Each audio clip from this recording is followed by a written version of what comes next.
to start the process of life transformation is not that difficult. It is not that difficult at all. If you go to the best psychologists in the world, the very best psychologists, perhaps in New York City, you will walk in to a big building, you will go up the elevator, you'll sit in the reception area, and then you will go into the room with the best psychologists in the world. Some of these psychologists might not even greet you, not even say good morning. They might give you a nod. They might be sitting there with a pad and pen, waiting for you to speak.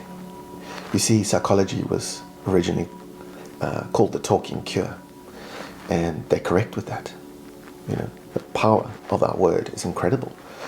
And you're paying $1,000 an hour, whatever it's going to be, and you'll sit in that psychologist's chair, and you will talk.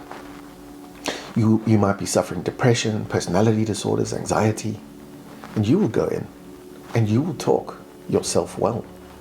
You see, because that kind of psychology works, and it works really well. In fact, in my opinion, it works 1,000,000 times better than medicine. But you will go in and speak, and what is happening in there is you are just becoming more and more conscious of reality exactly the way it is. You are getting to know thyself, as the Greeks taught us we need to do. You are coming to understand who you are, and what has happened to you is not you. And you will work through these events by talking, by becoming more conscious. And you will, at the end, wake up from what I call your nightmare and start living the dream, which is life is good. And life is very good for people who've been through the hard knocks of life, the traumas, the difficult situations, and have healed and transformed their life. In fact, they call it bliss, or divine nature, or enlightenment. All these beautiful words, they call it because it's a wonderful place. It's like experiencing, transformation is like experiencing heaven on earth. And we know from the Desert Fathers, we know from the wisdom traditions, we know that this is true, that we can all experience life on earth as good and profoundly good. So what is this that makes the difference between someone who is experiencing depression, trauma, and stress through stressful situations, and what makes them able to heal? What takes them to a side of life where they can experience better relationships? So what is it in life that allows people to heal and experience life as a beautiful place? Is more and more consciousness. So that's what you're going to do in that therapist's office. If you go to a tarot card reader, they're going to tell you something that you didn't know.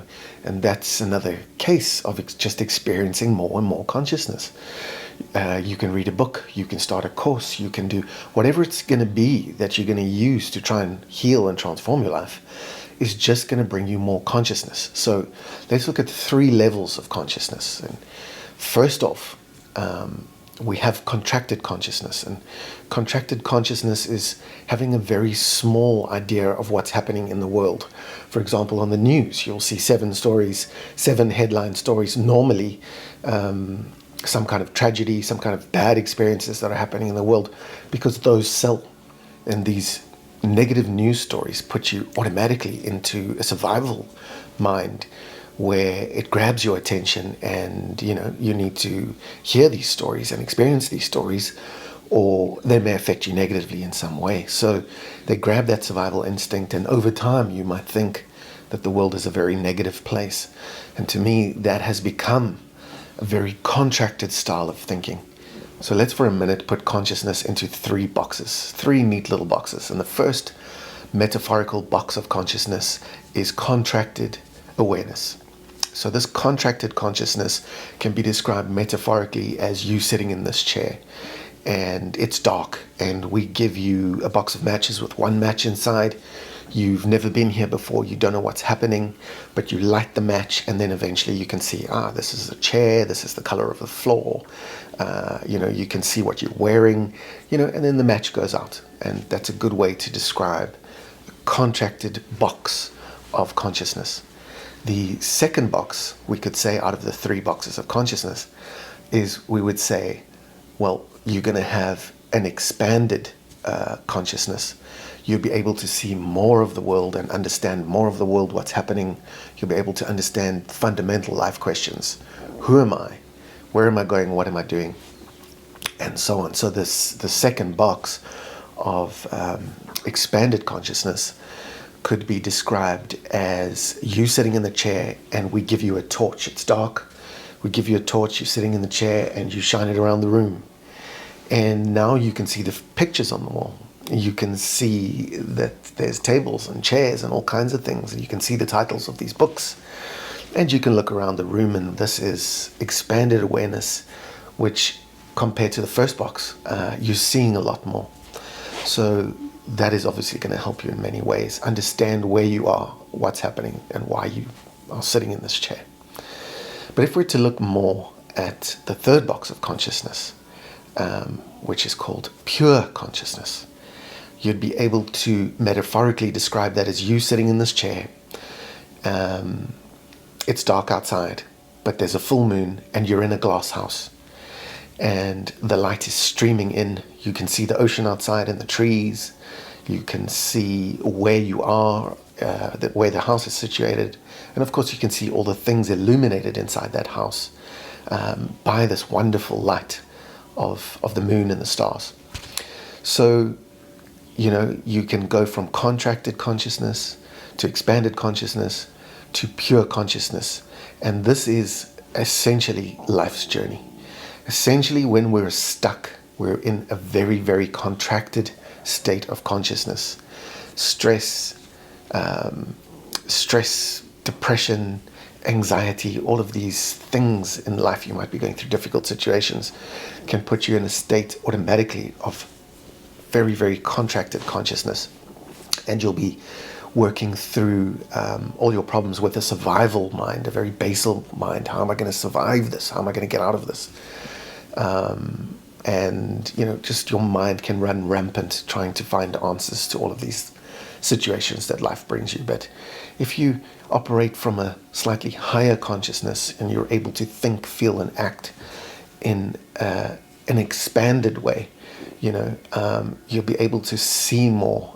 You'll be able to see that there's corners to turn and that there's not only problems in life, but there's solutions as well.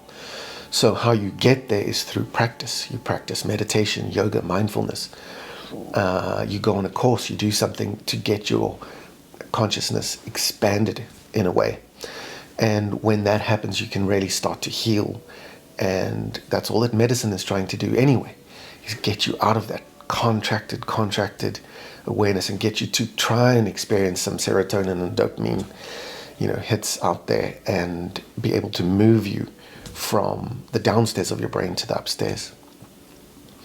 When we're talking about pure consciousness, then we're talking about spirituality. Then we're talking about mind, body, soul. We're talking about your physical body, your psychology, your emotions, and your spirituality. See, we're multi-dimensional human beings. Unless we're in that contracted state, we're not going to really experience the wood for the trees. We're going to be in a state of flux, of searching for answers that rarely come when you're in that kind of mindset. So pure consciousness is somewhere that we're actually going. Suffering is getting us there, and so is love. But we're going to pure consciousness anyway. Bad situations, trauma, life itself can feel like it's holding us back. But it is not life itself holding us back. It is our thinking that is contracted and holding us back. You see, life has no boundaries. It's abundant. It is limitless. And you might feel you are limited. And that is contracted consciousness. So you are not limited. And you are capable, no matter who you are, of healing and then transforming your life. And what you want is what you will get. But you're going to need an expanded consciousness and then a pure consciousness to thrive instead of just survive in this world.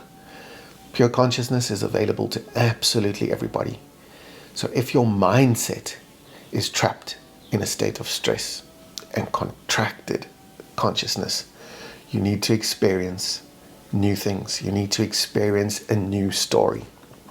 And trust me, that new story is out there. The world, the environment that you're in is far, far bigger than the stuckness that you might feel at any given point in time. You are capable of traveling the world. You are capable of transcending the world as well. No matter who you are, no matter what your story is, you can actually drop that story. And this is how we find people are healing their lives. They stop with their story, which is often a nightmare. They stop with their story and they create a new one.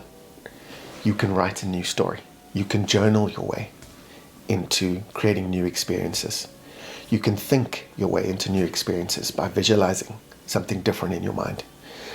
You can do one of 1,000 practices to bring yourself more and more consciousness. So if you're suffering, you're probably suffering yourself, not the situations and events out there. You're probably suffering your mind, because the mind will only get you so far. It is only designed, we call it a 1,000-year-old lizard brain. It is only designed to get you so far. Because you're a spiritual and emotional being, you must experience spiritual and emotional things. The mind does not like to experience spiritual and emotional things. There's not enough certainty in spiritual and emotional things. So it likes to get stuck. And you will notice that in life when you hit your 30s and 40s and 50s. You will notice at one point that the mind likes to stay stuck. It creates a story and it wants to stick with it. But life is moving forward. Life is always moving forward, and so is consciousness. Those 3 states of consciousness that we just described is spiral dynamics. You are spiraling upwards towards pure consciousness, which is understanding reality or understanding life as it is. If you're spiraling downwards at the moment, understand that it is through contracted consciousness that you are spiraling downward. Learn the art of contemplation, of being able to sit and go within. Go and seek spiritual experiences. Reconnect with nature. Understand what mindfulness is about and dig deep into what your emotions are. Go and sit in that psychologist's office in New York City if you have to, and talk it out. Talk it through. Because wellness is not medication. It is not coping. It is not settling for navigating your way through the fires of a fiery, hellish, nightmarish like life. It is about becoming more and more conscious and understanding that what you are going through, no matter what it is, can and will be transcended. And transcended is going to mean to go above, to understand, to start to understand not just the physical, but the metaphysical. Life beyond just the physical story that you have created is really, really good out there. And if you're in a contracted state, you will say to me, it is not good out there, and it's definitely not good in here. But when you change the way you look at things from the inside, the things out there actually do change. And I've seen it too many times to not believe it to be true. I have scientific evidence that mind, body, and soul, and the union of these things is the way to living a good life and a life of contribution and growth, where you can help other people and share this message with people who are literally feeling like they would rather die. Of course they're going to die, but they're wanting to die decades before they're supposed to. And that might be because their story is one where they cannot see that they are sitting in that chair and everything is good out there, because everything is good in here. So you can remove the clutter. You can remove neurologically, psychologically, emotionally. You can remove and get rid of and cast out those demons. It's something that people do every single day at our center in South Africa. They stop with the story. And in fact, they drop it. And they start to see the world in a very different way. And what is happening? What situation is making them? What knowledge are we sharing with them? None. It's all happening from the inside. We merely help people understand through an expanded consciousness that there is more to life than coping and suffering what happened, what might happen tomorrow. If you get into the present, experience some expanded consciousness through using one of the 1,000 tools out there, you can experience a transformed life for yourself today.